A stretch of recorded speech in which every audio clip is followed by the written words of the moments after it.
Ļoti daudz cilvēku grib sēdēt office, spēlēt mūziku un visu, kaut ko braukot, zīmēt. Un tikai maz procents.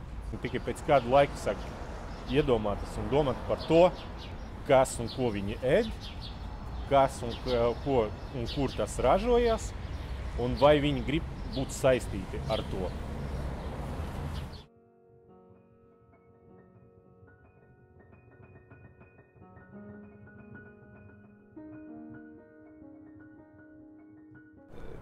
Es esmu mēģinājis izveidot savu dzīvi tā, lai es būtu harmonijā ar dabu, ar pārtiku, ar to, ko es ēdu.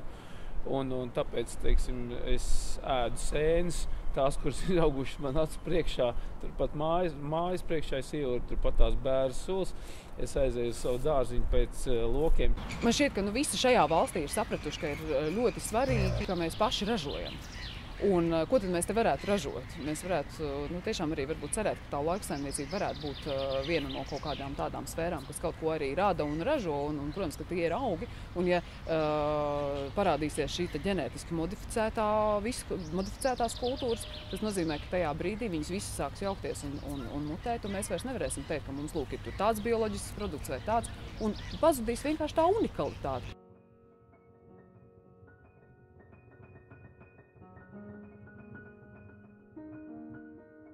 Tas ir ļoti labi.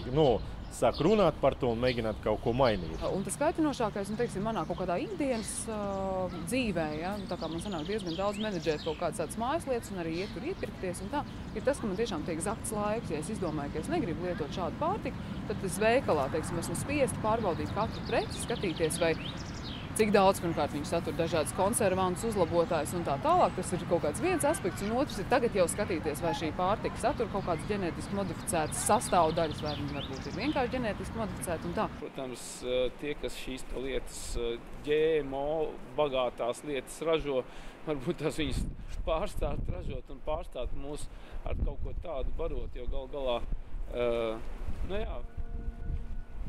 mums vajadzētu būt visiem godīgiem pašiem pret sevi un pret citiem.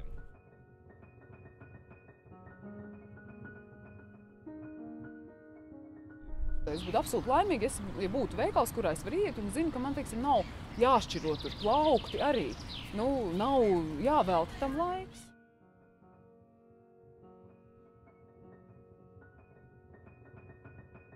Tas varētu būt tikai loģiski aicināt, piemēram, veikals mums visiem kopā atteikties no šiem ģenētiski modificētajiem produktiem un pārtiks.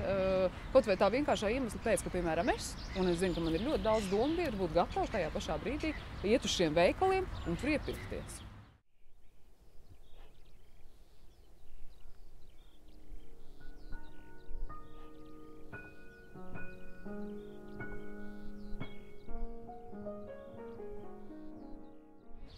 Paldies par Latviju brīvu no GMO. Paldies par Latviju brīvu no GMO. Paldies par Latviju brīvu no GMO.